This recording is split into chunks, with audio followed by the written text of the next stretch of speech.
आज हम लोग कैम प्रोफाइल ड्रॉ करना सीखेंगे। कैम प्रोफाइल में फॉलोअर के मोशन का बहुत बड़ा रोल है। फॉलोअर के मोशन कई टाइप से पॉसिबल हैं। Uniform velocity, uniform acceleration, simple harmonic motion, cycloidal motion. लेकिन as per your syllabus uniform velocity और यूनिफॉर्म एक्सेलरेशन ही आपको एक्सरसाइज करना है। यूनिफॉर्म वेलोसिटी के लिए डिस्प्लेसमेंट डायग्राम जैसा कि इस समय दिख रहा है। हम हमेशा एक चीज़ प्रैक्टिस में बनाएंगे कि ऑलवेज एक स्केल लेंगे कि 30 degree assumed as equal to 1 centimetre, so that you have to draw a horizontal line of 12 centimeter which recognized by the value of 360 degree। और उस 360 डिग्री को आपको डिवाइड करना होगा जो वैल्यूज आपको दिए जाएंगी। जैसे first 60 degree is for out stroke. Out stroke means the angle of cam during which the follower move up. जब फॉलोअर ऊपर की तरफ जाएगा तो जो 60 डिग्री है इसका मतलब ये है कि 60 degree of cam rotation follower rise करेगा। After that dwell for next 30 degree, इसका मतलब फॉर नेक्स्ट 30 डिग्री पर आपका फॉलोअर वहीं रुका रहेगा। 60 डिग्री पर राइज करेगा कॉन्टिन्यूसली और राइज करने के बाद जिस पोजीशन पर होगा नेक्स्ट 30 डिग्री उसी पोजीशन को मेंटेन करेगा। उसके बाद रिटर्न कर रहा है नेक्स्ट 60 डिग्री पर और फिर further next 60 degree of cam rotation follower will move down and the remaining 210 degree the follower will rest at the previous position. इस तरीके से पूरा 360 डिग्री होगा। 2 बार ड्वेल मिलेगा आपको और एक बार राइज और एक बार फॉल। तो जितना एंगल्स आपको दिए हैं उसी के अकॉर्डिंग आप इस लाइन को ब्रेक करेंगे। जैसे 30 डिग्री को 1 सेंटीमीटर माना तो 60 डिग्री को 2 सेंटीमीटर और उसी के हिसाब से फिर ये ड्वेल 1 सेंटीमीटर का, फिर 2 सेंटीमीटर का रिटर्न और बाकी के जितना भी डिस्टेंस बचा वो ड्वेल में चला गया। बेसिकली कैम एंड फॉलोअर का इस्तेमाल कहाँ होता है? कैम एंड फॉलोअर का यूज होता है वाल्व मैकेनिज्म में। कब इंजन का वाल्व ओपन होना है और किस स्पीड से ओपन होना है, उसके बाद कितने टाइम तक वो ओपन पोजीशन में रहना है, फिर कौन से मोशन के थ्रू उसे वापस क्लोज होना है और फिर कितने टाइम तक उसे क्लोज्ड रहना है। तो ये वही स्लॉट्स हैं जो कि कैम रोटेशन के यहाँ पर दिख रहे हैं आपको, जिसमें कि फॉलोअर राइज, ड्वेल, रिटर्न और अगेन ड्वेल ले रहा है। अब इनका कैम प्रोफाइल ड्रॉ करने के लिए हमें एक सिमेट्रिकल अप्रोच रखनी होती है। इसीलिए हम लोग जो एंगल ऑफ राइज यानी आउट स्ट्रोक है और जो एंगल ऑफ रिटर्न है इनके इवन नंबर ऑफ डिवीजन करेंगे। इवन नंबर ऑफ डिवीजन कुछ भी हो सकता है, लेकिन अगर आप 4 डिवीजन लेंगे तो आपको जो पॉइंट्स मिलेंगे वो काफ़ी डिस्टेंस पर होंगे और अगर आप 8 डिवीजन ले लेंगे तो फिगर काफ़ी कॉम्प्लेक्स और मतलब बहुत सारे पॉइंट्स हो जाएंगे, थोड़ा सा टफ दिखेगी। इसलिए बेटर यही है ऑप्टिमम कि आप 6 नंबर ऑफ डिवीजन्स रखें ऑल टाइम, क्योंकि न्यूमेरिकल में बोला है कि फॉलोअर यूनिफॉर्म वेलोसिटी से मूव कर रहा है। तो यूनिफॉर्म वेलोसिटी के लिए जो डिस्प्लेसमेंट डायग्राम बनता है वो स्ट्रेट लाइन बनती है। यानी आपने पहले इसको 360 डिग्री यानी इसके हिसाब से 12 सेंटीमीटर की खींची, दिए गए एंगल्स के हिसाब से आपने डिवीजन किए। रिटर्न आउट स्ट्रोक और रिटर्न स्ट्रोक के 6 इवन नंबर ऑफ डिविजन्स किए और क्योंकि ये यूनिफॉर्म वेलोसिटी है इसलिए आपने डायगोनली अपोजिट पॉइंट्स को स्ट्रेट लाइन से मीट करा दिया। सेम फॉर रिटर्न स्ट्रोक और आपको ये डिस्प्लेसमेंट डायग्राम मिल गया यूनिफॉर्म वेलोसिटी के लिए। अब बनाएंगे कैम प्रोफाइल। कैम प्रोफाइल में भी आपको 2 चीज़ें ध्यान रखनी है जो आपको बताएगा कि फॉलोअर का एक्सिस कैम के सेंटर से पास होता है या ऑफसेट होता है। इस पर्टिकुलर प्रॉब्लम में दोनों केसेस के लिए उसने कैम प्रोफाइल ड्रॉ कराया है।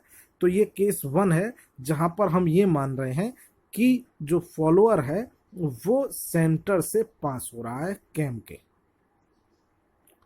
सबसे पहले ड्रॉ करते हैं बेस सर्किल जिसकी रेडियस 50 mm दी गई है। तो आप इसमें आपको कोई भी साइज या कोई स्केल मानने की जरूरत नहीं पड़ेगी आमतौर पर।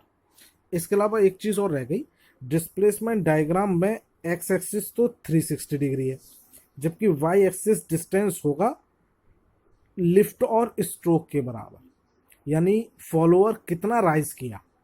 The displacement travelled by the follower vertically upward और downward, that is called stroke और लिफ्ट ऑफ द फॉलोअर।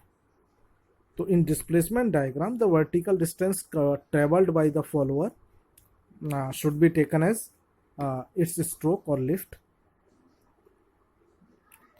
अभी वापस यहाँ आते, तो एक बेस सर्किल जो जिसकी रेडियस 50 mm दी थी वो बेस सर्किल ड्रॉ किया और सेंटर से वर्टिकली एक लाइन ड्रॉ करी और वहां पर आपने नाइफ एज फॉलोअर बना दिया। वैसे ही इसके लिए कोई ज्योमेट्री की जरूरत नहीं है, ये जस्ट ऐसे ही बना दिया गया है। क्लियर? इसके लिए कोई स्केल वगैरह नहीं दिया होगा, जहाँ जरूरत है आपको सिंपली ऐसे ही बनाना है।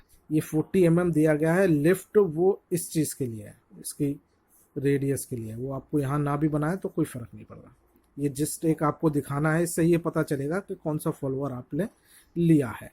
अब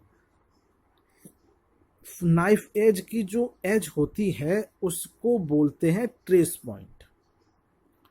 ट्रेस पॉइंट का मतलब है कि यहीं से ट्रेजेक्ट्री फॉलो होगी, यही पाथ जो ट्रेजेक्ट्री लेगा, ये पॉइंट जो ट्रेजेक्ट्री बनाएगा वही ट्रेजेक्ट्री कैम प्रोफाइल होगी। तो इस लाइन को आपको रेफरेंस मानकर उतने ही एंगुलर डिविजन्स दिखाने हैं जितने कि आपने डिस्प्लेसमेंट डायग्राम में लिए थे, जैसे कि 60, 30, 60 एंड 210 डिग्री। सो यहां इसको रेफरेंस मानते हुए इसे रेफरेंस मान के 60 डिग्री लिया, फिर 30 डिग्री, फिर 60 डिग्री, तो बाकी का जो बचेगा वो ऑटोमेटिकली 210 डिग्री होगा।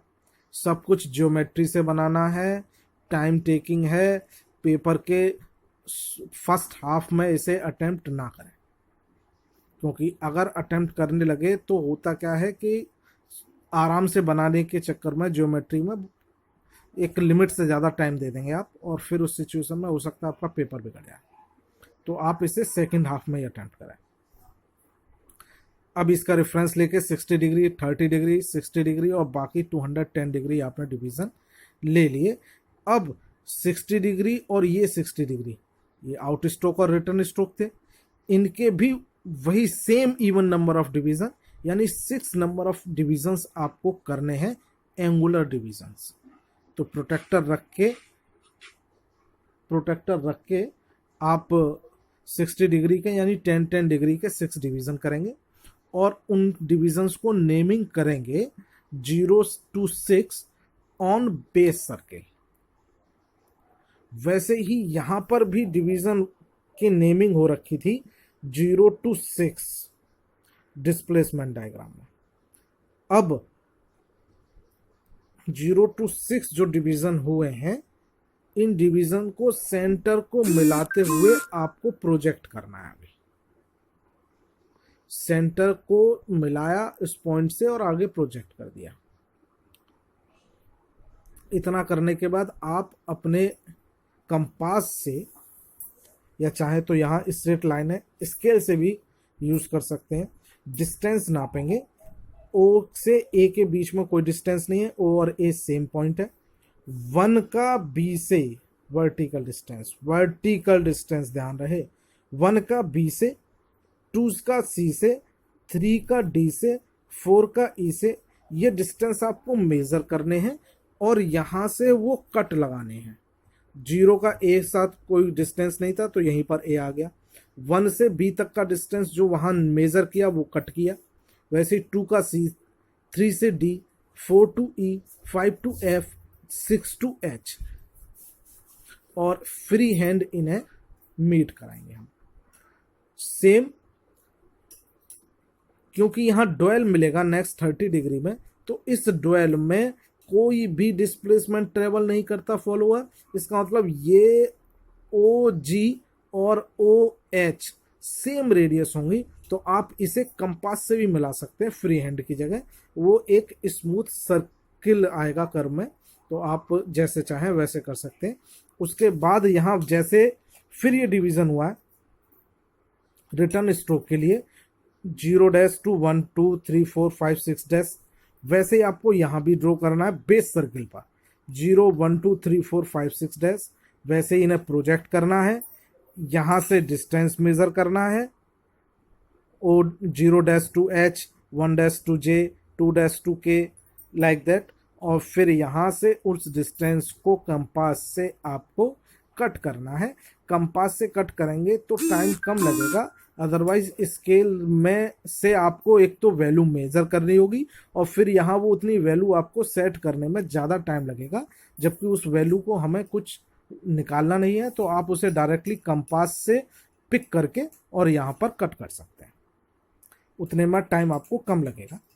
तो इस साइड भी आपको कटिंग पॉइंट्स मिल जाएंगे, उसको भी फ्री हैंड मिला देंगे, और बाकी का डुएल है तो वो सर्कुलर पार्ट रहेगा।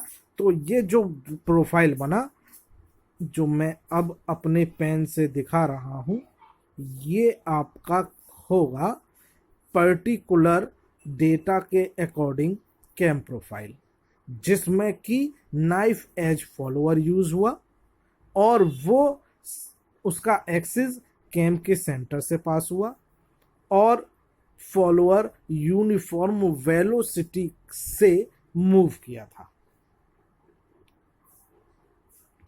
एक पॉसिबिलिटी ये बनती है कि आपसे ये कह दे कि नाइफ एज फॉलोअर का एक्सिस कैम सेंटर से नहीं, उससे कुछ ऑफसेट जा रहा है, जैसे कि 10 mm ऑफसेट है।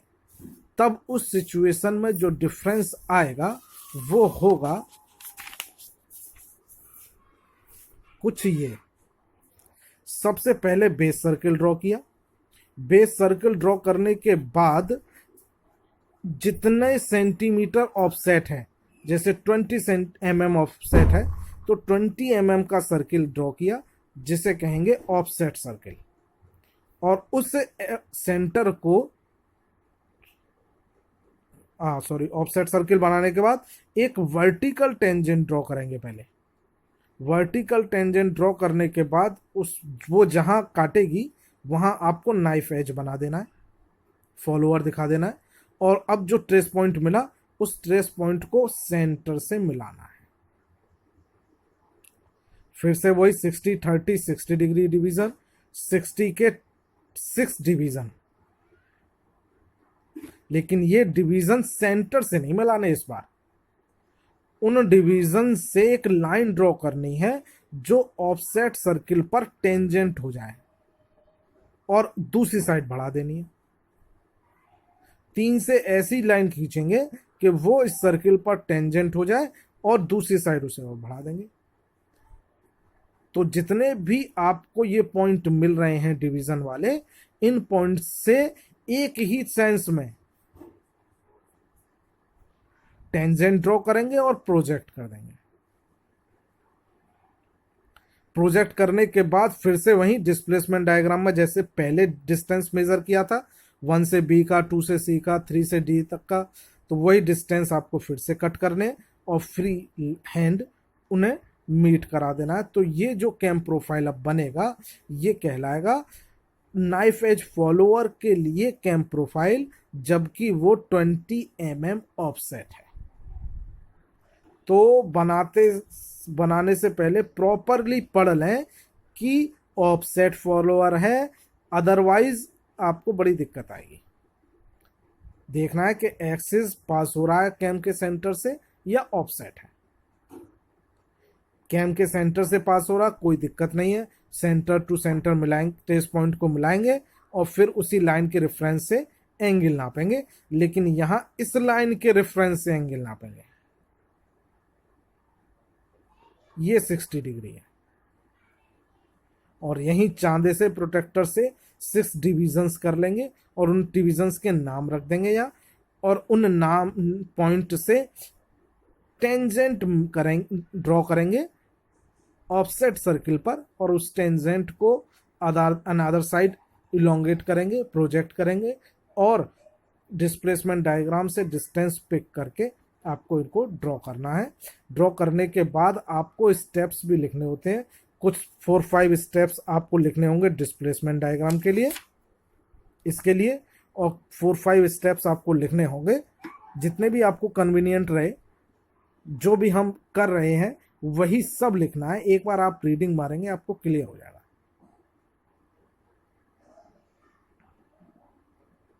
ठीक है, आप दोनों प्रॉब्लम्स को अपने आप जरूर बना लें ज्योमेट्री से, अदरवाइज से समझना बहुत मुश्किल हो जाएगा।